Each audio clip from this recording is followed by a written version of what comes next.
Amém, irmãos, Pai do Senhor Jesus. Essa é a palavra do dia. A palavra do dia, hoje, ela está no livro de 2 Coríntios. 2 Coríntios, capítulo 5 e versículo de número 3. 2 Coríntios 5, 3. Diz assim a palavra de Deus: e se todavia, estando vestidos, não formos achados nus. Deus, ele sempre fala de nudez. Na Bíblia fala no livro de Apocalipse, diz que a gente ande vestido para que não apareça a nudez da gente. Aqui também o apóstolo Paulo diz: e se todavia, estando vestido, não fomos achados nus. Essa nudez da Bíblia não é a nudez do mundo, não é a nudez da falta de veste material, porque o próprio Jesus disse assim no capítulo 6 do livro de Mateus, que nós não se preocupasse com o que havia de vestir, olhasse para os lírios do campo, que nem fia e nem borda. E nem Salomão, em toda a sua sabedoria, se vestiu como um deles. Ele está falando da natureza, das coisas bonitas. E diz que se hoje eles estão vivos, verdinhos, amanhã são cortados e lançados no fogo, a gente tinha que olhar que Deus ia cuidar de nós. Nunca ia faltar vestido para a gente vestir, nada. E nem pão de cada dia são a obra de Deus, abrangente na terra para todo mundo. Só que essa nudez que a Bíblia fala é a nudez espiritual, porque o crente, quando ele está vestido da glória de Deus, revestido da glória de Deus, lá no livro de Lucas capítulo 24, ele diz para os discípulos irem para Jerusalém, até que do alto ele seja revestido de poder, tá vendo? Essa veste que ele fala em Apocalipse, aqui no livro de 2 Coríntios, capítulo 5 e versículo de número 3. Todavia, estando vestidos, não seja achado luz. A mesma coisa de Apocalipse 3:18, ele diz: compre de mim roupa para que não ande nu. Ele está falando do camarada receber a glória de Deus na vida e ser vestido de poder, que não aparece a vergonha da pessoa. Ninguém acha um verdadeiro cristão mesmo, um verdadeiro cristão. Ninguém acha de que acusar ele, porque ele está vestido, a nudez dele não aparece. Mas no próprio instante que ele perde essa nudez, aí vai aparecendo os problemas. É que nem uma pessoa nua, uma pessoa despida, um bocado de gente vai recorrer para não ver mulheres e tudo, se cair a calça de um homem. Do mesmo jeito que um crente sem roupa espiritual, ele é um desastre. Ele até fala em Deus, ele fala muito em Deus, mas na hora que ele faz uma coisa errada que não condiz com o Filho de Deus, aí fica difícil. Eu estava agora no centro trabalhando, parei na casa do homem, vinha do trabalho e saí lá na casa dele.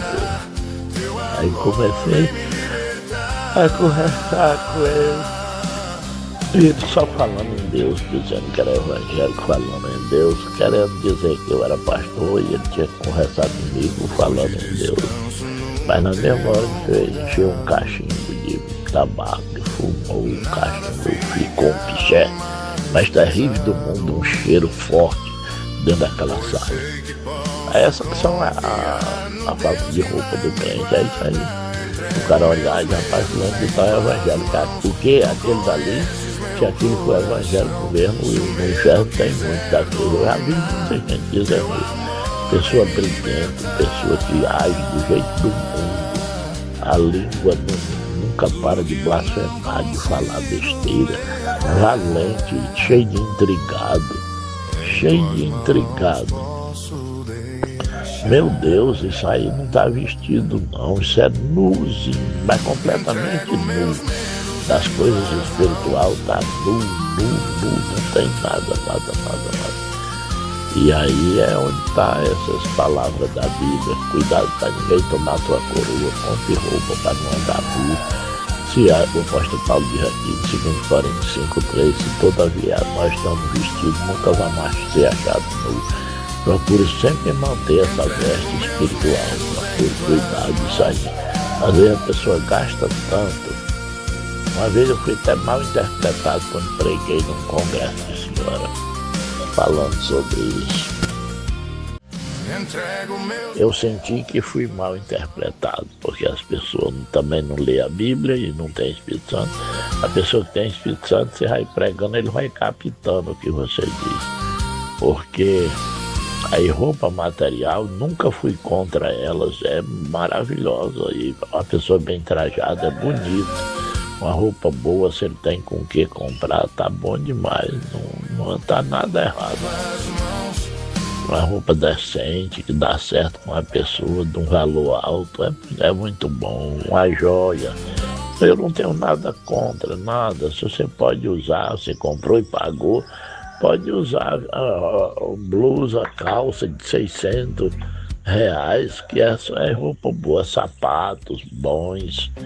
Agora o que eu quis pregar é o seguinte: vai haver um congresso, vai haver um tempo que muitos crentes vão se juntar, e essa minha roupa está muito bagunçada, eu vou ter que comprar uma roupa, às vezes força a barra comprando fiado para aparecer lá bem trajado. Foi isso que eu quis dizer. E às vezes na vida espiritual, cadê o cara? O problema é que o conteúdo que está dentro da veste é que faz a diferença. A Bíblia diz que o tabernáculo, onde as pessoas adoravam a Deus dentro, eu vou revelar essa palavra agora para você. Os primeiros tabernáculos que aparecem lá no livro de Êxodo, no livro de Levítico, Número, Deus mandou fazer, era um tabernáculo móvel. Quando Israel ia naquela caminhada, eles paravam e armavam ele, os levitas armavam aquele tabernáculo, uma casa de adoração. Tipo uma tenda que a pessoa arma, uma barraca que a gente dorme debaixo, mas só que grande. Como não chove muito naquela região, ele era coberto de couro de animal. Agora imagine uma cobertura de couro. Acho que o couro era curtido. Não sei como era não, mas sei que era coberto de couro. Não tinha nenhuma beleza por fora. Agora dentro estava o ouro, porque a Arca da Aliança era toda de ouro. O que Isaías diz de Jesus? Nós não vimos beleza nele. Homem de dom experimentado nos trabalhos de quem as pessoas viravam o rosto. Não tinha nem, olhando para ele, Isaías disse, não tinha nenhuma beleza. Um homem de dor experimentado em trabalho. Mas quem estava dentro daquele homem? Olha o que ele disse no livro de João: eu e o Pai somos um. Dentro daquele homem que não tinha beleza, tinha uma coisa tão importante, que era o Espírito do Deus vivo, que fazia a diferença. Mas ele era o tabernáculo do Deus vivo. Por isso que aquele hino que diz: a glória da segunda casa será maior do que a primeira, que a primeira casa que o Salomão fez foi muito linda, tinha muito ouro naquela casa. Só que a segunda casa de Deus, que é Jesus Cristo, está na primeira epístola de João, capítulo 5 e versículo 6. Esse é o que veio por água e sangue. Ele veio por água e sangue, e o Espírito que testifica, porque o Espírito é a verdade. Então ele tinha uma porcentagem de água, que é 60% que o corpo humano tem. Sangue e o Espírito de Deus formavam um só homem. Um Deus uno e trino, porque três personalidades. Ele mesmo era o Pai, ele mesmo era o Filho e ele mesmo era o Espírito Santo. Tudo num só homem. Agora, olhando para ele, disse que não tinha beleza. Não tinha beleza de nada, que era um homem qualquer. Um dia Jesus olhou para os discípulos e disse: o que vocês foram ver no deserto? Eles tinham ido olhar João Batista. que foi que vocês foram ver? Vocês foram ver uma cama agitada pelo vento? Vocês foram ver o quê? Aí vocês foram ver João Batista. Eu digo para vocês que de homem nascido de mulher não tem nenhum igual João Batista, Jesus disse. E olha quem era João Batista, um camada vestido de couro. É só você ver o capítulo 3 do livro de Mateus, quem era ele. Sujeito vestido de couro, com alpercata nos pés, na beira de um rio pregando, sentado em pedra. Quando terminava a pregação, fugia para o deserto. Lá no deserto ia comer. O pastor ele ia para o hotel, ficava lá, as pessoas levando as melhores comidas, o caviar, tudo, que nem hoje em dia um mortal velho qualquer na igreja que ele pastoreia, as grandes igrejas. Não estou falando daqui da igreja pobre dessa, não. Estou falando nas grandes igrejas aí para fora. Tem um estacionamento do pastor, ninguém pode entrar, não é privado, ninguém pode entrar naquele estacionamento e invadir aquele do Chapéuzão. Um cara me contou, uma criança de Mansulimba foi lá, lutou até ir lá, porque era doente, queria ver ele, foi no Brás, em São Paulo. Uma criança de Mansulimba. Diz ele que quando ele vem, ele chega, fica numa sala, num lugar. O camarada ir lá e não é qualquer um cara que vai lá, não. Tá ele tocar nele. Diz ele que teve a maior sorte do mundo. Um cara disse pra ele, aí ele disse, tem uma criança de Mansulimba que anda me procurando. Antes dele ir para onde tá o povo ali, onde ele abraça o pessoal. Ali só sobe se ele chamar. Ninguém trisca nunca mais daquele com facilidade, não. É muito rico a alimentação deles, é uma coisa medonha. O João Batista pregava na beira do deserto, do rio Jordão, e batizava. Depois ia para o deserto comer o que o deserto tinha, que no caso era mel silvestre, que estava em cima da terra, os favos, e pegava gafanhoto no deserto, assava ele, queimava, chamava, metia dentro do mel e comia. Se alimentava disso aí. Até o dia que cortaram o pescoço dele, ele desapareceu daqui da terra, porque ele era um anjo enviado do céu. É só você ver em Malaquias 3. Deus disse, eu vou enviar um anjo na minha frente. E em outro lugar diz que ele veio no espírito e na virtude de Elias. Meu irmão, essa nudez aqui que a Bíblia fala, não é a nudez da terra.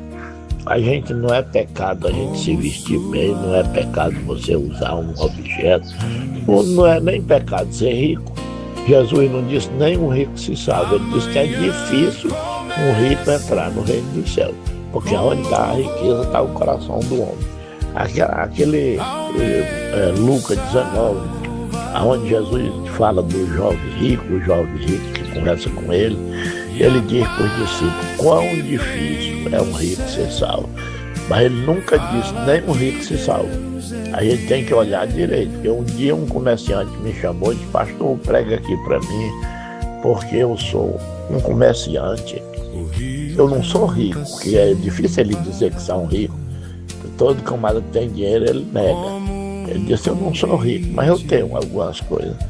E eu estava olhando aqui a Bíblia digital que ele tinha no celular dele.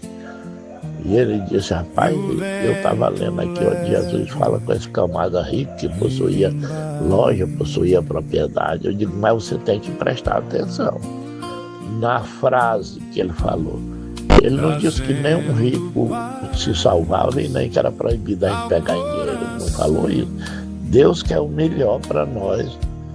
Onde é que Deus quer a pessoa sofrendo para ir para um culto, assistir o culto, chegar em casa morrendo de fome, não ter de onde tirar nada e sofrendo psicologicamente? Nem adorar a Deus desse jeito, ninguém adora. Por isso que o diabo tirou a riqueza de Jó para a gente deixar de adorar. Deus quer que nós tenhamos dinheiro, que nós tenhamos transporte para andar, que nós sejamos felizes, que nós tenhamos com que comprar remédio. É isso que Deus quer de nós. Pagar uma consulta, ter dinheiro para gastar. Deus quer isso. Agora Ele quer que nós não se esqueça de onde veio isso aí. Entregue o 10% para ele, para a obra dele aqui na terra. Que nós tenha coração bom, faça caridade quando der. É isso que ele quer de nós, mas não que seja proibido nós ter as coisas. Só que a nudez que aparece na Bíblia não é a nudez material, é a nudez espiritual. Ele pede para a gente se vestir para não aparecer a vergonha da gente. Faz muita vergonha o cara dizer, mas aquele cara é crente, me comprou, nunca pagou. A mão sem vergonha daquele diz que é crente. Isso aí é falta de veste. Isso aí tá faltando tanga pra esse cara. Rapaz, aquele cara é crente ali, deu em cima de fulano de tal, deu uma cantada em fulano de tal, tá faltando blusa pra ele. Tá faltando blusa espiritual. Rapaz, aquele camarada ali é crente, agora ali fuma, escondido. Você chega na casa dele, é um cheiro medonho de fumo. Pois é, daí tá faltando calça. E essa aí é a nudez é essa aí. Aquele cabo ali é crente, é intrigado com aquele outro. Outro dia pulou embaixo com 128, chamou pra morrer os dois. Tirou 2 saraças. Ao invés de deitar, tá despido mesmo, não tem nada. Por isso que ele diz no Apocalipse, para que não apareça a tua vergonha. Faz a vergonha você dá a paz do Senhor com a criatura dela. Mas aqui o apóstolo Paulo está dizendo, se nós estamos vestidos, eu vou repetir e vou orar. 2 Coríntios 5:3. Se todavia estamos vestidos, não for machado nu. Tem uma referência disso, que a gente deve ler textos e contextos. Lá em Apocalipse 3:18.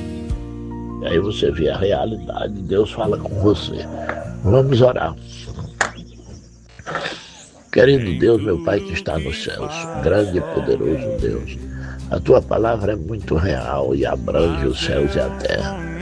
Nesse momento agora eu peço que o Senhor envie ela pelo mundo por através do som desse celular e entre no coração de cada um de nós. Cada um de nós precisa da Tua palavra e faz a diferença, porque só o Senhor é capaz de fazer acontecer coisas grandes nas nossas vidas. Nós te agradecemos, meu Deus, em nome do Senhor Jesus. Amém.